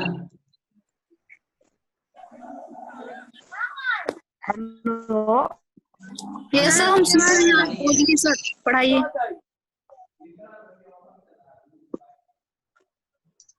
हेलो। जी सर, आप सुन पा रहे हैं हम लोगों को सर? हाँ हाँ हाँ हाँ हाँ, तो हमने जिक्र किया फ्रांस की क्रांति का। हाँ, थोड़ा दिक्कत है, लगता है कि मेरे पास ही थोड़ा नेट का कम फ्रीक्वेंसी आ है। जी जी जी। हेलो। जी यस सर। सुन पा रहे हैं। हाँ, तो फ्रांस की जो क्रांति शुरू हुई 1789 में। Hello. Yes sir. Yes sir, पढ़ाइए सर, आवाज आ रही है। तो 1968 में, मतलब फ्रांसीसी क्रांति 1789 में हुई थी। इस घटना के 179 साल के बाद, 1789 के 179 साल के बाद 1968 में, ठीक है? जी सर। हेलो। जी सर। 1968 में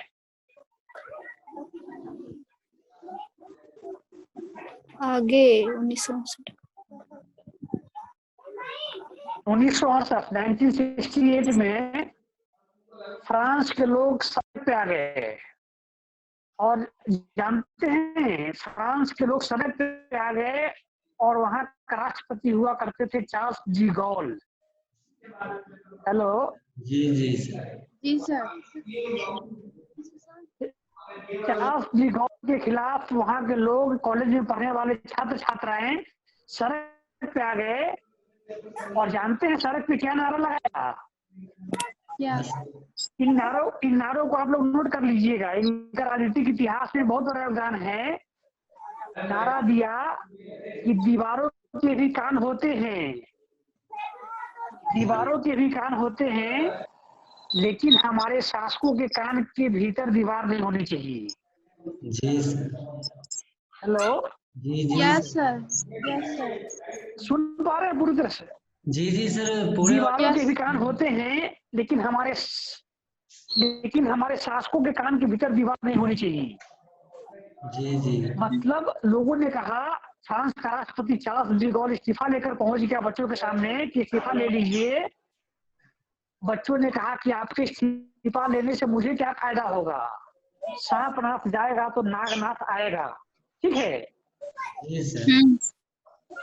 और पूरी की पूरी फ्रांस में जो सामाजिक सरोकार कमजोर पड़ गए थे, उस सामाजिक सरोकार को फिर से स्थापित करने में 1968 की क्रांति ने बहुत बड़ा अहम योगदान किया। ठीक है, और मैंने शुरू में आप लोगों को बताया था कि क्रांति 3 प्रकार की होती थी। तो अभी तक हम लोगों ने उपरोक्त 3 क्रांति के माध्यम से राजनीतिक और सामाजिक अधिकारों की बात तो कर ली है। जी ठीक जी है, जी सर। लेकिन चौथी क्रांति जो तीसरी क्रांति जो हुई थी, वो सबसे महान क्रांति हुई जो रूस में लेनिन के नेतृत्व में 1917 में हुई थी। जी ठीक है, तो लेनिन के नेतृत्व में 1917 में जो क्रांति हुई रूस में, वह 2 भागों में बटी हुई थी। एक थी फरवरी की क्रांति, उसे बोलते हैं मोन्सेविक क्रांति, और एक हुई थी अक्टूबर की क्रांति, उसको बोलते हैं बोल्शेविक की क्रांति। ठीक है जी सर। मतलब कि इस क्रांति ने सर आवाज नहीं, मेरा तो ठीक है, नेटवर्क यहाँ से ठीक है। सर का ठीक है, आपका शायद प्रॉब्लम है, तो आप थोड़ा नेटवर्क में जाइए। जी, तो मैं कह रहा था कि रूसी क्रांति ने दुनिया को आर्थिक रूप से कि रोटी खाना हमारा अधिकार है तो है, इस पे मुहर लगाने का। लेकिन इतिहास का विडंबना देखिए, प्रकृति का क्या चक्र होता है कि इन चारों क्रांति के बाद हमने जितने राजनीतिक सामाजिक अधिकारों की प्राप्ति की थी, हेलो, इन सारे अधिकारों को हमने गवा दिया। कैसे गवा दिया? तो 1914 से लेकर 1918 तक फर्स्ट वर्ल्ड वॉर, और 1939 से लेकर 1945 तक second world war. Second world war. मतलब कि हम 1215 से लेके अगले 800 वर्षों तक जो भी अधिकार प्राप्त करने में सफल हुए थे, सारे अधिकारों को मानव सभ्यता ने 2 वर्ल्ड वॉर में गवा दिया, फर्स्ट वर्ल्ड वॉर में और सेकेंड वर्ल्ड वॉर में। बहुत इंटरेस्टिंग है। अगला 5 मिनट काफी इंटरेस्टिंग है। Hello, yes sir. तो इस जब सेकेंड वर्ल्ड वॉर खत्म हो गया, तो दुनिया के जो उस समय के 4 बड़े बड़े देश थे, विजेता देश थे, ब्रिटेन, फ्रांस, अमेरिका, रूस, इन लोगों ने एक पैक्ट किया, और पैक्ट में कहा कि अब दुनिया को फिर से रीस्ट्रक्चर करने का वक्त आ गया है, दुनिया को फिर से अच्छे तरीके से निर्माण किया जाए। ठीक है, यस सर। तो जिस प्रकार हमने राजनीतिक सामाजिक अधिकार क्रांतियों के माध्यम से 800 वर्षों में जो अधिकार पाई थी, तो 1944 के बाद एक बार दुनिया फिर से शून्य से शुरुआत करती है, और अप्रैल 1900 नोट करते चलिएगा, अप्रैल 1945 में अमेरिका के सैन फ्रांसिस्को में एक सम्मेलन होता है, और इसमें कहा गया कि हम एक दुनिया में एक अखिल वैश्विक संस्था का निर्माण करेंगे, जिसका नाम होगा यूएनओ, यूनाइटेड नेशंस ऑर्गेनाइजेशन। ठीक है, ठीक है सर। इसके बाद 24 अक्टूबर 1945 को अमेरिका के सक्सेस नामक जगह पे 51 देशों ने, 50 देश थे और प्लस पोलैंड बाद में जुटा, इसमें से भारत भी अक्टूबर 1945 को, उसके बाद 24 अक्टूबर डेट ही मेंशन कर लीजिए, 24 अक्टूबर 1945 को विश्व संसद के रूप में यूएनओ, यूनाइटेड नेशंस ऑर्गेनाइजेशन, संयुक्त राष्ट्र संघ का गठन हुआ, संयुक्त राष्ट्र संघ की स्थापना हुई। इसके मूल सदस्यों की संख्या 51 थी। कितनी थी? 51। इसमें यद्यपि गौर कीजिएगा, भारत अभी गुलाम था, हम आजाद होते हैं, हमें आजादी मिली 15 अगस्त 47 को, जबकि हम घटना का जिक्र कर रहे हैं 24 अक्टूबर 1945 को। इस समय दुनिया में लोकतंत्र की बयार इतनी तेज हो गई थी कि भारत को भी इसमें एक स्वतंत्र सदस्य के रूप में हिस्सा लेने का मौका दिया गया, और 51 देशों के नेतृत्व में एक यूएनओ का निर्माण हुआ। इसका उद्देश्य क्या था? Yes sir. हेलो, विश्व शांति स्थापना। मतलब कि दुनिया में जब कभी अब राजनीतिक मसला आएगा तो अब हम उसी समय, आपको मैं दुनिया का महान वैज्ञानिक हुआ करते थे अल्बर्ट आइंस्टाइन। अल्बर्ट आइंस्टाइन का एक कोटेशन आप लोगों ने सुना होगा कि मुझे नहीं पता है कि तीसरा वर्ल्ड वार कब होगा, कैसे होगा, लेकिन मैं दावा के साथ कह सकता हूं कि चौथा वर्ल्ड वार जो होगा, चौथा विश्व युद्ध जो होगा, वह लकड़ी और पत्थर से लड़े जाएंगे। चौथा विश्व युद्ध कैसे लड़ा जाएगा? लकड़ी और पत्थर से। क्यों? क्योंकि थर्ड वर्ल्ड वार में दुनिया पूरी तरह से विनष्ट हो जाएगी और दुनिया में जो आज जो न्यूक्लियर बॉम्ब्स आ गए हैं वह स्पष्ट करता है कि दुनिया कभी भी नष्ट हो सकती है। ठीक है। जी सर। तो दुनिया ने कहा कि अब हम युद्ध करने की स्थिति उस तरफ होगा। अब हम युद्ध करने की स्थिति में बिल्कुल भी नहीं है।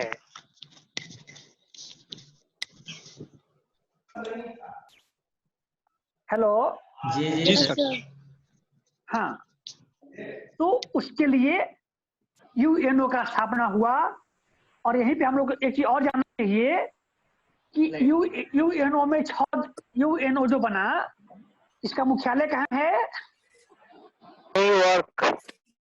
न्यूयॉर्क। और यूएनओ के 6 शाखाएं भी हैं, पता है आप लोगों को ना? Yes sir. यूएनओ की 6। हेलो। Yes sir. यूएनओ की 6 शाखा कौन कौन है? नोट कर लीजिए। Security council. पहला शुरू करते हैं UNGA, United Nations general assembly, जिसको हम लोग महासभा कहते हैं। जी जी सर। कितने मेंबर हैं इसमें? 192। नहीं, अब 193 सदस्य हैं। 193 कंट्रीज हैं। हेलो। जी सर। अब नए में कौन है? एक दक्षिणी सूडान जुड़ा था, साउथ सूडान, जी जिसकी राजधानी है जुबा। तो 193 सदस्य राष्ट्र हैं और दो जो है वो ऑब्जर्वर स्टेट है। क्या है? पर्यवेक्षक राष्ट्र हैं। State of Palestine. हाँ, स्टेट ऑफ पैलेस्टाइन और वेटिकन सिटी। हाँ, स्टेट ऑफ पैलेस्टाइन और वेटिकन सिटी यूएनओ के 2 ऑब्जर्वर हैं, 2 पर्यवेक्षक राष्ट्र हैं। ठीक है, क्योंकि पैलेस्टाइन का इजराइल के साथ युद्ध चलता है और वेटिकन सिटी तो हमें पता है कि वह एक चर्च है जो कि रोम शहर में स्थित है। यूएनजीए, दूसरा हुआ UNSC, United National Security Council. Sir Rome दो देश की राजधानी न है? दरअसल इटली की राजधानी रोम है। हेलो। Yes sir. इटली की राजधानी रोम है और रोम में ही एक चर्च है। उस चर्च वेटिकन में सिटी। हाँ, जो क्रिश्चियन धर्म जो है, क्रिश्चियन हमारे हिंदू धर्म में कहा जाता है कि जो, और मतलब कि हिंदू धर्म में कहते हैं कि ईश्वर है, अलौकिक है, लेकिन जो क्रिश्चियन है उसमें कहते हैं कि नहीं, हमारा जो पोप है वही हमारा गॉड है। He is the representative of ईसा मसीह। तो पोप रहा करता है इस वेटिकन सिटी में। अब प्रश्न है कि दुनिया का सबसे बड़ा जो धर्म है, सबसे ज्यादा आबादी वाले लोगों का धर्म है, उसका जो सबसे बड़ा बादशाह होगा, शहंशाह होगा, वह किसी राजा के अंतर्गत रहेगा, तब तो उसकी संप्रभुता प्रभावित होगी। जी। इसीलिए उस चर्च में जहां 1000 लोग रहते हैं, उस चर्च को एक देश का मान्यता दे दिया गया है, एक स्टेट का मान्यता दे दिया गया है। ठीक है। Yes sir. जी। तो वेटिकन सिटी सिर्फ यही समझिए कि एक चर्च है जिस चर्च में 1000 पादरी रहते हैं। जो चर्च 0.4 किलोमीटर स्क्वायर में फैला हुआ है। ठीक है। Yes sir. जी। तो पहला संगठन था यूएनओ का अंग है यूएनजीए, दूसरा क्या हुआ यूएनएससी, सिक्योरिटी काउंसिल। हाँ, संयुक्त राष्ट्र सुरक्षा परिषद।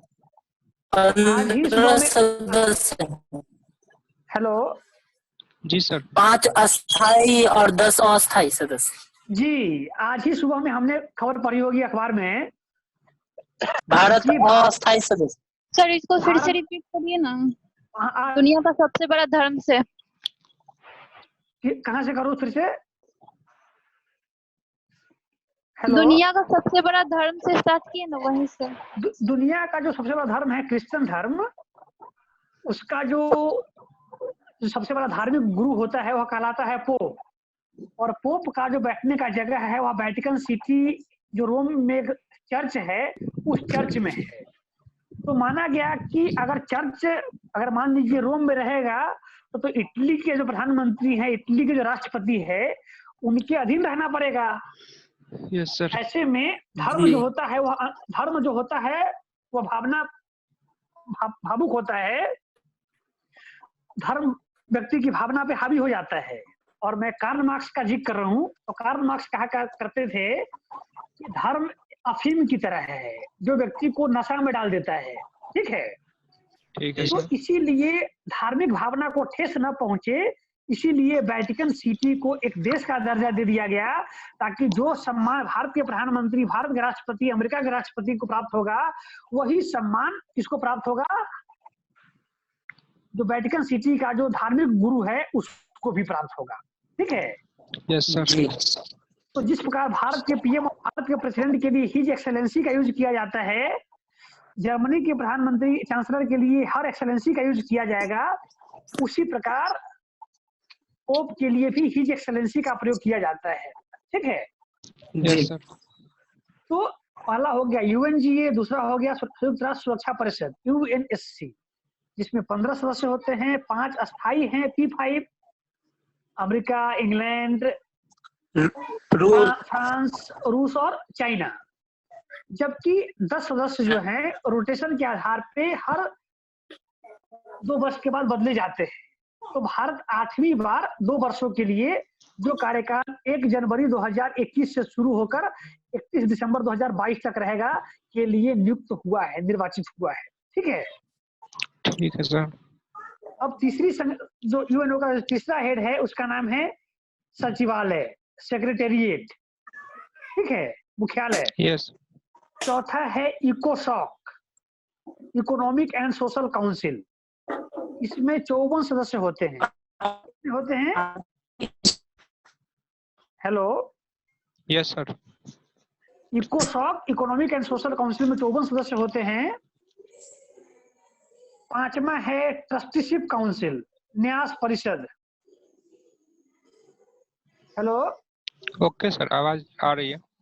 और छठा क्या है, ICJ, international court of justice, जो कि नीदरलैंड के द हेग शहर में है। कहाँ है? हेग शहर में। Hague, HAGUE, Netherland the Hague शहर में है इसका मुख्यालय। मतलब कि दुनिया में आने वाले किसी भी प्रकार के राजनीतिक समस्याओं के, सामूहिक समस्याओं के समाधान के लिए हमने क्या बनाया, यूएनओ बनाया, और उसके 6 अंग बनाए, 6 अवयव बनाए। ठीक है। ठीक है सर। अभी तक अंतर्राष्ट्रीय न्यायालय के इतिहास में सर इन 6 को फिर से रिपीट करिए ना। पहला लिख लीजिए, संयुक्त राष्ट्र महासभा, संयुक्त राष्ट्र महासभा। दूसरा संयुक्त राष्ट्र सुरक्षा परिषद। तीसरा सचिवालय। ठीक है। सुरक्षा परिषद सर। हाँ, दूसरा सुरक्षा परिषद था, तीसरा सचिवालय है, चौथा है सामाजिक एवं आर्थिक परिषद, इकोनॉमिक एंड सोशल काउंसिल। 5वां है न्यास परिषद, और छठा है अंतर्राष्ट्रीय न्यायालय। सर उसमें भारत का भी प्रतिनिधित्व न है, दलवीर भंडारी जो मैं है। वहीं पे आ रहा हूँ। आज तक के इतिहास में भारत की तरफ से 4 ऐसे व्यक्ति जज बने हैं अंतर्राष्ट्रीय न्यायालय के जिनका संबंध भारत से रहा है। ठीक है, यस सर। अंतर्राष्ट्रीय न्यायालय में भारत के पहले न्यायाधीश हुआ करते थे sir BN Rao, sir BN Rao, Benegal Rama Rao. ठीक है, ठीक है सर। दूसरे हुआ करते थे जस्टिस डॉक्टर नगेंद्र सिंह,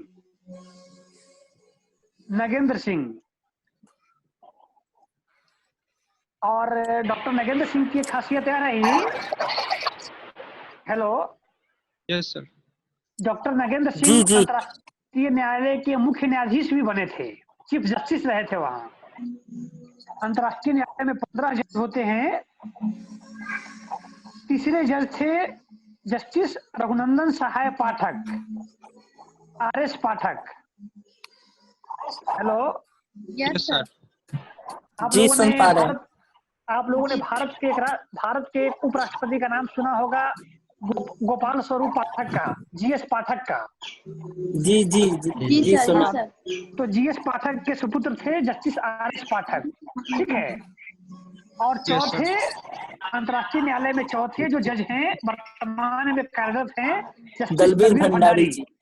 आप उससे पहले भारत में पंजाब एवं हरियाणा हाईकोर्ट जो चंडीगढ़ में स्थित है, उस हाईकोर्ट में जज हुआ करते थे।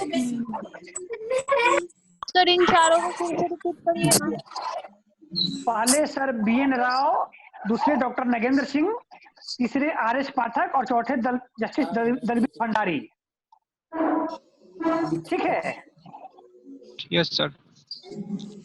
एक चीज जोड़ लीजिएगा कि बाकी तीनों तीसरा सिर्फ RS जज पाठक थे। सर। तीसरा RS पाठक, RS पाठक, और चौथे दलवीर भंडारी जो वर्तमान में कार्यरत हैं। इनमें से डॉक्टर नगेंद्र सिंह जो थे वह चीफ जस्टिस थे, मुख्य न्यायाधीश रहे थे। ठीक है, यस सर। मतलब कि सर क्या बोल रहे हैं अभी? दलवीर भंडारी, चीफ जस्टिस रह चुके हैं। हाँ, नगेंद्र सिंह चीफ जस्टिस रह चुके थे। जी जी। हमने जो यूएनओ बताया और बताने का मतलब यह था कि जो पूरा का पूरा राजनीतिक अधिकार कोलैप्स हो चुका था सेकेंड वर्ल्ड वॉर में, तो यूएनओ एवं उसके 6 अंगों के माध्यम से हमने यह सुनिश्चित करने का प्रयास किया कि अब दुनिया में कोई राजनीतिक सरोकार आएगी तो हम युद्ध नहीं करके निगोशिएशंस के माध्यम से, विचार विमर्श के माध्यम से इन समस्याओं का समाधान करेंगे। ठीक है, यस सर। और यही कारण है कि अपने पिछले लगभग 75 वर्षों के इतिहास में आगामी 24 अक्टूबर जो आने वाला है उसमें यूएनओ का प्लेटिनम जुबली 75th एनिवर्सरी मनाया जाएगा। और पिछले 75 वर्षों में जब आप इतिहास का मूल्यांकन करेंगे तो दुनिया इतनी शांतिपूर्ण कभी नहीं रही जितना यूएनओ की स्थापना के बाद रही थी। ठीक है, ओके सर। आप लोगों को पता होना चाहिए, पढ़े भी होंगे कि जिस प्रकार सेकेंड वर्ल्ड वॉर के बाद यूएनओ बनाया गया, उसी प्रकार फर्स्ट वर्ल्ड वॉर के बाद एक संस्था बनाई गई थी, लीग ऑफ नेशंस, राष्ट्र संघ। Yes sir, yes sir. लेकिन चूंकि अमेरिका की जो संसद है वहां का जो सीनेट है, फर्स्ट हाउस, तो सीनेट ने 2/3 बहुमत से अमेरिका को लीग ऑफ नेशंस में शामिल होने की अनुमति ही नहीं दी। वहां के सीनेट में 100 सदस्य होते हैं और रिकमेंडेशन के लिए 2/3 बहुमत आवश्यक था, लेकिन सिर्फ एक वोट से अमेरिका के सीनेट ने 66 सदस्यों ने कहा कि अमेरिका लीग ऑफ नेशंस का मेंबर बन सकता है, और 34 ने कहा कि नहीं बन सकता है। अगर सिर्फ एक सदस्य और अगर लीग ऑफ नेशंस के पक्ष में वोट किया होता तो दुनिया में आज लीग ऑफ नेशंस रहता, यूएनओ संभव है कि नहीं आ पाता। ठीक है, yes sir. League of Nations के निर्माण में उस समय के अमेरिका के राष्ट्रपति वुड्रो विल्सन की बहुत बड़ी भूमिका थी। और आप लोगों को पता होना चाहिए कि वुड्रो विल्सन को पॉलिटिकल साइंस से जुड़ी हुई जो विषय है पब्लिक एडमिनिस्ट्रेशन, लोक प्रशासन, उस लोक प्रशासन का फादर कौन है? हेलो, वही वुड्रो विल्सन जो अमेरिका का राष्ट्रपति हुआ करता था, उसी वुड्रो विल्सन ने 1900 ईस्वी में पब्लिक एडमिनिस्ट्रेशन का आविष्कार किया, एक अलग विषय के रूप में। ठीक है, जी Yes, सर। sir. अब हम आते हैं, यह पॉलिटिकल अधिकार जो हमने पाया था गौरवपूर्ण क्रांति में और अमेरिकी क्रांति में, फिर उसको जो खो दिया था, उसकी प्राप्ति के लिए हमने लीग ऑफ यूएनओ बनाया और उसकी 6 शाखाएं बनाई। इतनी स्पष्ट है? जी सर जी। जी मैंने सर। प्रयास किया है कि आप लोग को पूरा जड़ से शुरू करके एकदम आज की स्थिति तक लाऊं। जी सर जी। बिल्कुल सर। अब यह पॉलिटिकल राइट्स हो गया। अब हम सीधे चले आते हैं, क्योंकि आर्थिक अधिकार के बिना को संभव नहीं था। Hello, Yes, sir. तो नोट कर लीजिएगा, 1 जुलाई से लेकर, सर वो क्वेश्चन पूछे हैं जी सर, बीए में एक क्वेश्चन था, संयुक्त राष्ट्र की स्थापना, क्या ये उसी चैप्टर से ये बता रहे हैं आप? बिल्कुल बिल्कुल, वही संयुक्त राष्ट्र है, वही यूएनओ है। यस मैंने विस्तार से सारी चीजें बताने की कोशिश की है, ताकि आज जो अधिकार को लेकर जो लड़ाई चल रही है उस तक पहुंच पाए हम। जी सर। तो पहले स्पष्ट हो लिया जाए। जी जी। हाँ, तो पॉलिटिकल राइट समझ में आ गया, लीग ऑफ यूएनओ बना। जी इकोनॉमिक राइट के लिए, चूंकि दुनिया में सेकेंड वर्ल्ड वार के बाद जब कोई युद्ध होता है तो युद्ध के बाद सबसे बड़ी आर्थिक हानि होती है। आर्थिक जान माल की क्षति तो होती ही है, आर्थिक क्षति भी होती है। जी सर। तो 1 जुलाई 1944 से लेकर 22 जुलाई 1944 तक, मतलब 22 दिनों तक अमेरिका के शहर न्यू हैम्पशायर में दुनिया के बड़े बड़े जो देश थे उनकी बैठक हुई, और इस बैठक का नाम क्या दिया गया? ब्रेटन वुड्स बैठक। ब्रेटन वुड्स अमेरिका के न्यू हैम्पशायर शहर के ब्रेटन वुड्स नामक जगह पे 1 से लेकर 22 जुलाई 1944 तक प्रमुख देशों की बैठक हुई, और इस बैठक में तय किया गया कि हम दुनिया की अर्थव्यवस्था को सुधारने के लिए एक नई संस्था बनाएंगे। क्या बनाएंगे? नई संस्था। नई संस्था का निर्माण करेंगे, और इस उद्देश्य से लिए, नोट कीजिएगा, इस उद्देश्य के लिए दुनिया ने 3 संस्थाओं का निर्माण किया। पहला IBRD। सर इसको फिर से रिपीट करिए ना। पॉलिटिकल यूएनओ तो समझ में आ गया? जी जी। Yes sir. अब हम जिक्र कर रहे हैं दुनिया के आर्थिक अधिकारों के बारे में। तो उसके लिए अमेरिका के शहर न्यू हैम्पशायर में के ब्रेटन वुड्स नामक जगह पे, BRETTONWOODS, ब्रेटन वुड्स नामक जगह पे 1 जुलाई से लेकर 22 जुलाई 1944 तक एक बैठक हुई। इस बैठक में कहा गया कि दुनिया अब जो आर्थिक संकट में फंस गई है, आर्थिक जाल में फंस चुकी है, उससे उबारने के लिए हमें कुछ संस्थाओं का गठन करना पड़ेगा। जिसमें उसके बाद हमने संस्थाओं का निर्माण किया। उस संस्था में पहली संस्था का नाम था IBRD। पूरा नाम लिख लीजिए, international banking for reconstruction and development.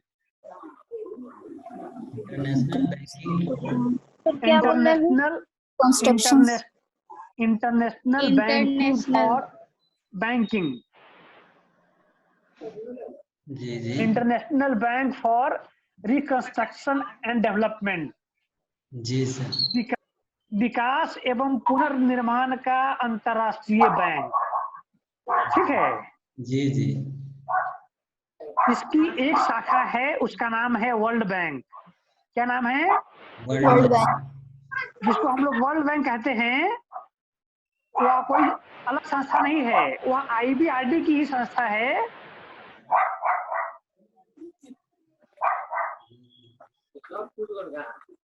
और इन IBRD के 5 शाखाओं में से वर्ल्ड बैंक इतना ना फेमस हो चुका है कि दुनिया इसे क्या जानती है? IBRD को वर्ल्ड बैंक के ही नाम से जानती है, विश्व बैंक के नाम से जानती है।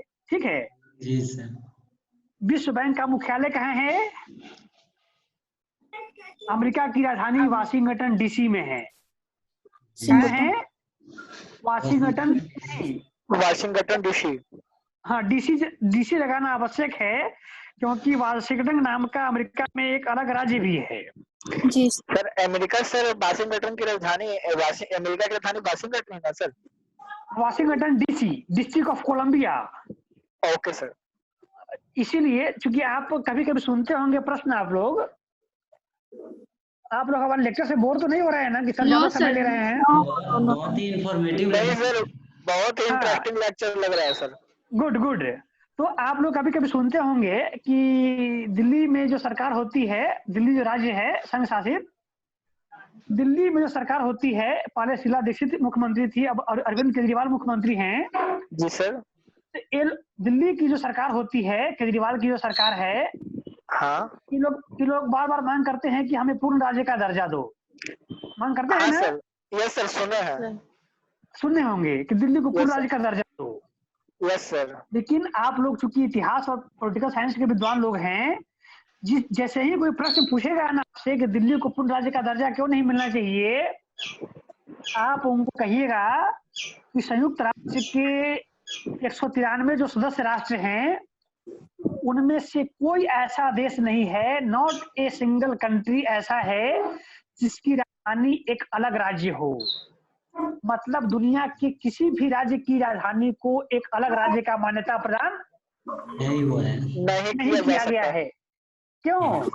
क्योंकि जब उस राज्य का मान्यता प्राप्त कर दिया जाएगा तो उस राज्य की राजधानी, मान लीजिए भारत की राजधानी नई दिल्ली है। Yes sir. भारत की राजधानी नई दिल्ली जो है और दिल्ली राज्य जो है, उसकी निगरानी अगर अरविंद केजरीवाल के दिल्ली सरकार को दी जाएगी, इसका मतलब है कि प्रधानमंत्री कार्यालय, राष्ट्रपति का ऑफिस, जितनी भी संस्थाएं हैं, जितने भी दूतावास हैं भारत में, एम्बेसी हैं, उन सब पे किसका नियंत्रण हो जाएगा? पुलिस का नियंत्रण हो जाएगा। यस सर, दिल्ली सरकार का हो जाएगा, क्योंकि पुलिस राज्य का मसला होता है।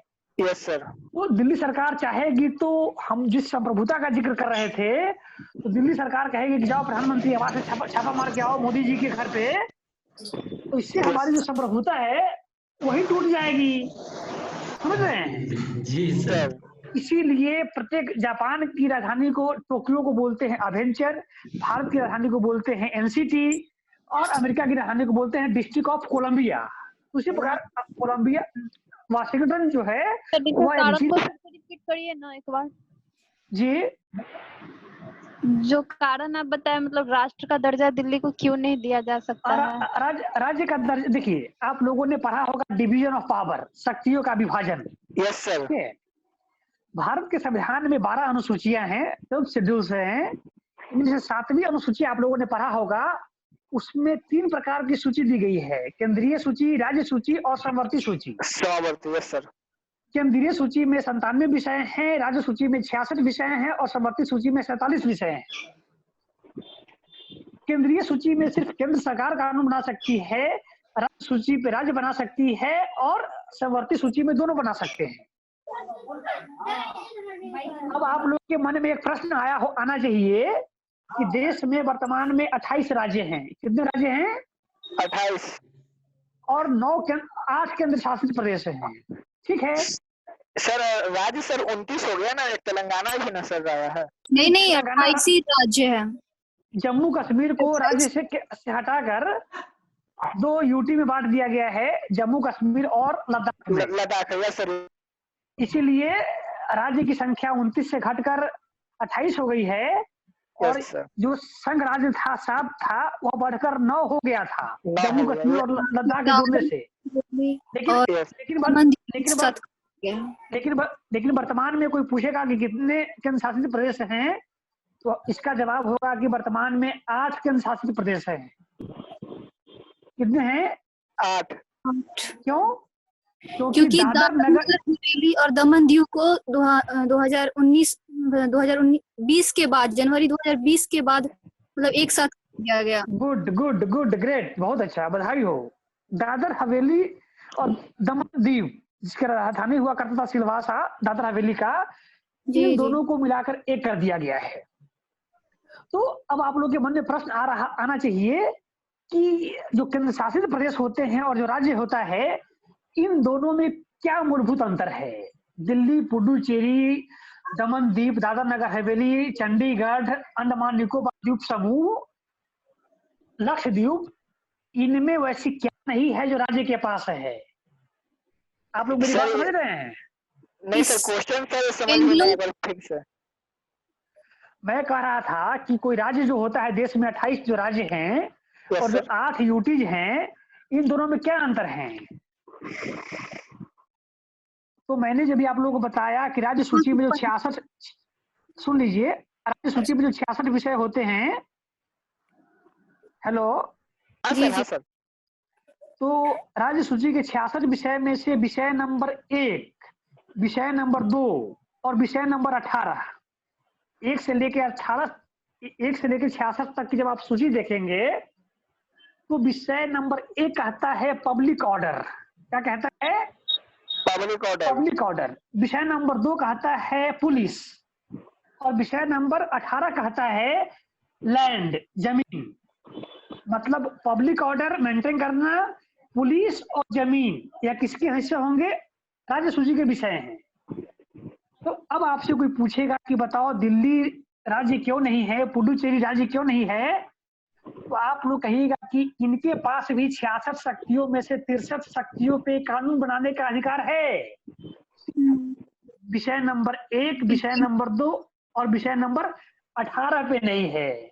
इनके हाथ में पुलिस नहीं है, इनके पास जमीन नहीं है, और ये पब्लिक ऑर्डर को मेंटेन नहीं कर सकते। ठीक है जी सर। इतना स्पष्ट हो गया? जी जी सर। बहुत क्रक्स है, बहुत इंपॉर्टेंट चीज है, बहुत बारीक चीज है, लोग नहीं बता पाते हैं चीजों को। ठीक है जी। तो इतना आप लोग को स्पष्ट हो गया। तो हम लोग फिर आते हैं, वर्ल्ड बैंक की राजधानी मुख्यालय कहाँ है? वाशिंगटन डीसी में। यहाँ पे आप लोगों को स्पष्ट हो गया कि देश की राजधानी राज्य क्यों नहीं हो सकती है, और भारत में राज्य और यूटीज में क्या अंतर है। इस बारीकी को आप लोग समझ गए हैं। Yes sir. अब हम आते हैं वर्ल्ड बैंक में फिर से।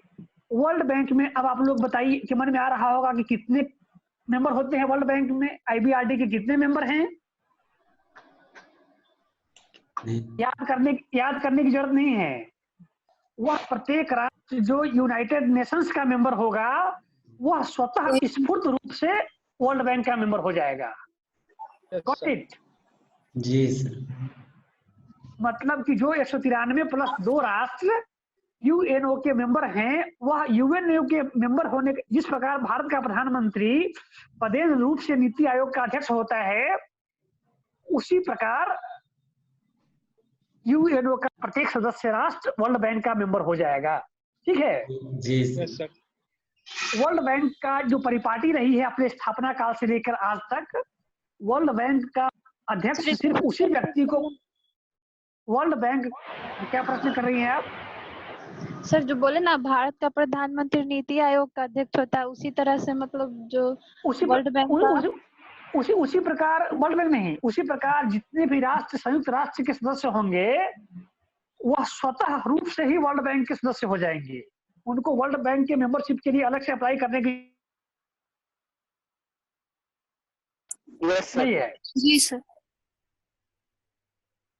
मतलब पिछले 75 वर्षों में, 45 से लेकर आज तक, वर्ल्ड बैंक का जो बॉस होता है, वर्ल्ड बैंक का जो अध्यक्ष होता है, जो वर्ल्ड बैंक का जो प्रेसिडेंट होता है, संयुक्त राज्य अमेरिका का, वह संयुक्त राज्य अमेरिका का ही व्यक्ति होता है, क्योंकि सबसे ज्यादा फंडिंग जो करता है वह अमेरिका ही करता है। ठीक है यस सर। अब हम आते हैं सर, और मतलब नहीं बन सकता है क्या उसका वर्ल्ड बैंक का अध्यक्ष? बाद में बन सकता है, लेकिन अभी तक ऐसा नहीं हुआ है। एक घोषित अघोषित समझौता है कि अमेरिका सबसे बड़ा सहयोग प्रदान करता है, सबसे ज्यादा पैसा देता है, इसीलिए उसी की ही दादागिरी चलेगी उसमें। ये तो गलत। अब आ जाते हैं हम लोग ब्रेटन वुड्स के तहत जो जिस दूसरे संस्था का निर्माण हुआ था, उसको बोलते हैं IMF। क्या बोलते हैं? IMF, इंटरनेशनल मॉनेटरी फंड, अंतरराष्ट्रीय मुद्रा कोष। ठीक है हाँ, इसका भी मुख्यालय वही है जहां वर्ल्ड बैंक का मुख्यालय है, वाशिंगटन DC। लेकिन अमेरिका वर्ल्ड बैंक का जो मुखिया होता है वह कहलाता है प्रेसिडेंट, लेकिन आईएमएफ का जो बॉस होता है वह कहलाता है आईएमएफ का डायरेक्टर जनरल। क्या कहलाता है? डायरेक्टर जनरल, आईएमएफ का डायरेक्टर जनरल, डायरेक्टर जनरल, महानिदेशक। तो जिस प्रकार वर्ल्ड बैंक का अध्यक्ष अमेरिकी होता है, उसी प्रकार आईएमएफ का जो बॉस होगा, जो डीजी होगा, वह कौन होगा? वह यूरोपीय यूनियन का व्यक्ति होगा। जो यूरोप के किसी राष्ट्र का सदस्य होगा ना, वही होगा। और आईएमएफ एक मुद्रा जारी करती है, एक आभासी मुद्रा जारी करती है। उस मुद्रा का क्या नाम है? SDR। नोट कर लीजिए, SDR, special drawing rights. Special drawing rights. जब किसी देश की अर्थव्यवस्था बहुत खराब हो जाती है तो आईएमएफ एक गारंटी का काम करता है कि मैं आपको गारंटी देता हूँ। आपको याद होगा, सुना होगा हमने कि भारत की अर्थव्यवस्था 1991 में बिल्कुल चरमरा गई थी। भारत के पास सिर्फ 15 दिनों का फॉरेन एक्सचेंज रिजर्व बचा हुआ था। ऐसे में भारत के प्रधानमंत्री नरसिम्हा राव की अध्यक्षता में डॉक्टर मनमोहन सिंह को वित्त मंत्री बनाया गया और उन्होंने आईएमएफ से समझौता करके अपने रुपयों का मूल्यांकन करके वहां से गारंटी लेकर भारत की अर्थव्यवस्था को उबारने का काम किया था। स्पष्ट है? Yes sir. और तीसरी जो सबसे महत्वपूर्ण संस्था है, ब्रेटन वुड्स समिट में जिन 3 संस्थाओं का निर्माण हुआ था, उसमें तीसरी संस्था का नाम था गैट। क्या नाम था? GATT. GATT, general agreement on trade and tariff. GATT, general agreement on trade and tariff. Hello जी सर, जी सर। लेकिन वर्तमान में आपको किसी किताब में इसका जिक्र नहीं मिलेगा। क्यों? क्योंकि 1 जनवरी 1995 को इसका नाम बदलकर WTO कर दिया गया है, विश्व व्यापार संगठन कर दिया गया है। WTO का नाम सुना होगा आपने, वर्ल्ड ट्रेड और ऑर्गेनाइजेशन। Yes sir. तो उसका नाम पहले हुआ करता था GATT, जब सिर्फ टैक्स और टैरिफ की बात हुआ करती थी। लेकिन भूमंडलीकरण के बाद, दुनिया में जब अर्थव्यवस्था को खोल दिया गया, उदारीकरण और निजीकरण के बाद वैश्विक व्यवस्था में परिवर्तन आया है और गैट का स्थान किसने ले लिया है? WTO।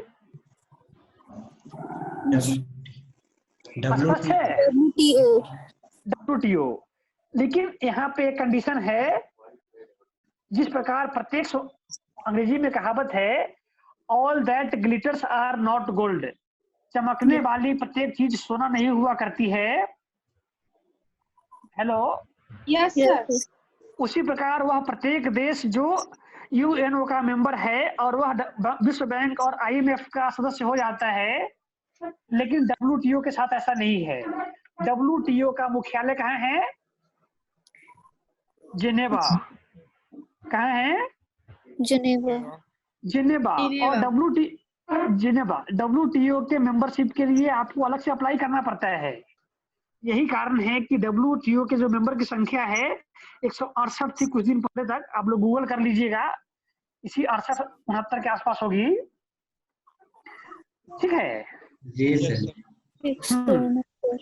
तो हम जो जिक्र, अब आप गौर कीजिए कि दुनिया में सेकेंड वर्ल्ड वॉर के बाद जो भी अंतरराष्ट्रीय मंच है वो इसी की इर्द गिर्द घूमती है। यूनाइटेड नेशन, जनरल असेंबली, सुरक्षा परिषद, वर्ल्ड बैंक, IMF, WTO, मतलब जो भी आर्थिक राजनीतिक मसला चलता है उसका समाधान कौन करता है? यही संस्थाएं करती हैं।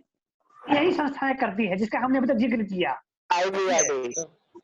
हाँ, इसका मतलब है कि हम लोग जिस 515 के मैग्ना कार्टा से शुरू किए थे और आज तक 2 विश्व युद्ध के बाद भी हम जिस समस्या पे आए हैं उसके समाधान के लिए हमने संस्थाओं का निर्माण जो बनाया था सेकेंड वर्ल्ड वॉर के बाद, वह अपना काम सफलतापूर्वक कर रहे हैं। ठीक है जी सर। आज के लिए आखिरी पॉइंट पे हम लोग चर्चा करेंगे। आप लोग भी थक गए होंगे।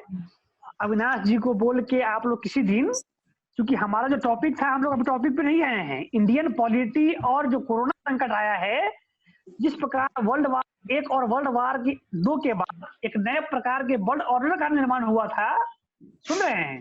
जी जी उसी प्रकार कोरोना संकट के बाद विश्व को एक नए विश्व व्यवस्था का निर्माण करना पड़ेगा।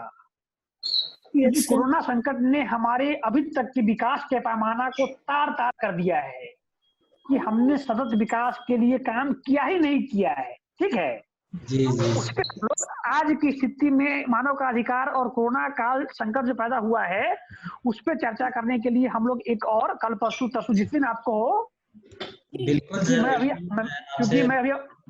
मैं अभी अपने घर पे आया हुआ हूँ, बिहार आया हुआ हूँ, इसीलिए मेरा घर सीतामढ़ी में है, इसलिए मेरे पास अभी समय है, इसलिए आप लोगों के साथ और भी चाहेंगे तो क्लास चल सकती है। जी सर, और आपसे मुलाकात भी होगी। मैं भी अभी सीतामढ़ी में ही हूँ, आपसे मुलाकात भी होगी सर। पक्का क्या नाम है आपका? अविनाश कुमार झा सर। अच्छा अविनाश, सीतामढ़ी गए हैं आप? जी जी सर, डुमरा में रुका हुआ हूँ, आपसे मिलते हैं। इसके बाद हम लोग बात खत्म हो जाएगी तो समय मिलेगा तो मुझे कॉल कीजिएगा अविनाश साहब। जी जी जरूर। रमेश आपकी बड़ी बड़ाई करते हैं। जी सर। खैर हम लोग आज के अंतिम पॉइंट पे आते हैं। अभी तक हमने यूएनओ का जो चर्चा किया वो राजनीतिक अधिकार था, ब्रेटन वुड्स एक सामाजिक अधिकार था, और नहीं ब्रेटन वुड्स आर्थिक अधिकार था, लेकिन सामाजिक अधिकार पे चर्चा अभी तक हमने नहीं किया है। नहीं किया ना? No sir. अब आते हैं, नोट कीजिए, बहुत इंपॉर्टेंट है, मोस्ट इंपॉर्टेंट है, यूडीएचआर। क्या लिखे? यूडीएचआर डैश दीजिए और आगे लिखिए 10 दिसंबर 1948। हाँ, अब यूडीएचआर का पूरा नाम लिखिए, universal declaration on human rights. फिर से यूनिवर्सल, UNIVERSAL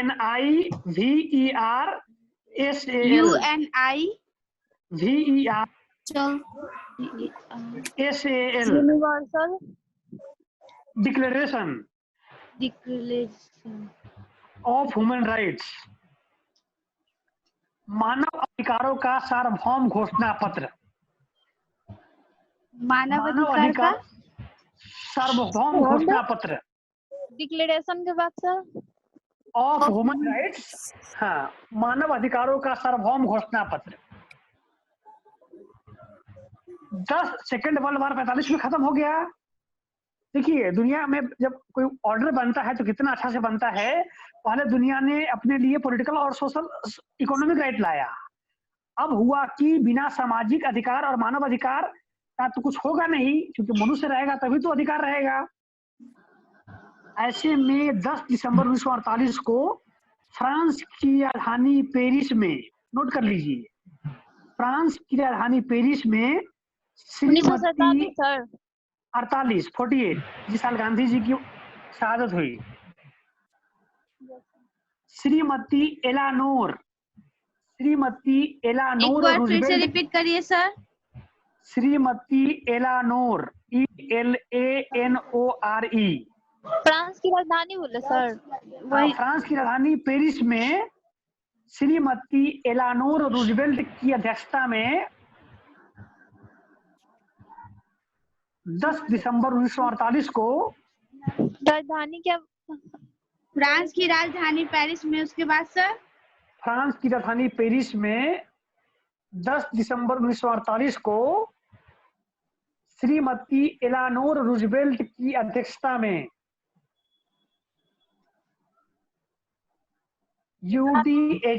यूडीएचआर पे हस्ताक्षर हुआ।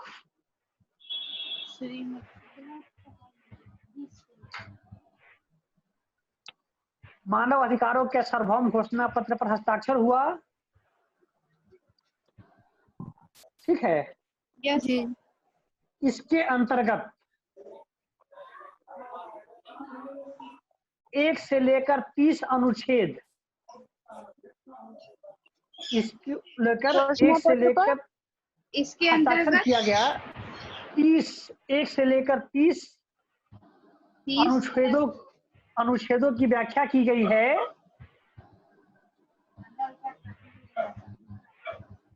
ठीक है, 31 था सर। जिसका उद्देश्य है मनुष्य को उसके अधिकारों से अवगत कराना। और इसकी पहली पंक्ति है, हेलो, यस सर। इसकी पहली पंक्ति है, क्योंकि हम मनुष्य के रूप में जन्म लिए हैं, because we all are human being, that's why we are entitled to get some basic human rights. क्योंकि हमारा जन्म 2 पैर और 2 हाथ वाले मनुष्य के रूप में जन्म हुआ है, इसीलिए हमारे कुछ मानव अधिकार हैं और इन मानव अधिकारों को कभी भी समाप्त नहीं किया जा सकता है। हम किसी भी देश के नागरिक हो, अमेरिका के, अफगानिस्तान के, पाकिस्तान के, इंग्लैंड के, भारत के, लेकिन दुनिया के सारे मनुष्य चूंकि पहले मानव हैं, इसीलिए मानव के रूप में हमारे कुछ निश्चित अधिकार हैं। ठीक है, यस। और ये जो श्रीमती एलेनोर रूजवेल्ट जो थी, आप लोगों ने सुना होगा, पढ़ा भी होगा कि अमेरिका के राष्ट्रपति हुआ करते थे Franklin D Roosevelt. Franklin D Roosevelt 4 बार अमेरिका के राष्ट्रपति बने थे, 1932 में, 36 में, 40 में और 44 में। Franklin D Roosevelt. तो यह, और उनका देहावसान सेकेंड वर्ल्ड वॉर के दौरान अमेरिका के राष्ट्रपति के पद पर रहते ही हो गया था। उनके बाद ट्रूमैन राष्ट्रपति बनाए गए थे। तो यह उन्हीं फ्रैंकलिन डी रूजवेल्ट की पत्नी थी। उन्हीं की अध्यक्षता में यह बैठक संपन्न हुई थी। इतना स्पष्ट हो गया? जी sir. Yes sir, yes sir. Avinash ji. जी सर। तो अधिकार जो है, जिसके लिए जो हमने पहले लाइन ही कहा था कि दुनिया का जो सारा तंत्र है वह मनुष्य बनाम राज्य की लड़ाई है, और यह लड़ाई इसीलिए है कि मनुष्य को अधिकार चाहिए और राज्य को कर्तव्य चाहिए। जी। अधिकार के लिए जनता आंदोलन करती है और राज्य जो है वह पुलिस फोर्स, जुडिशियरी, कोर्ट कचहरी का गठन करती है। तो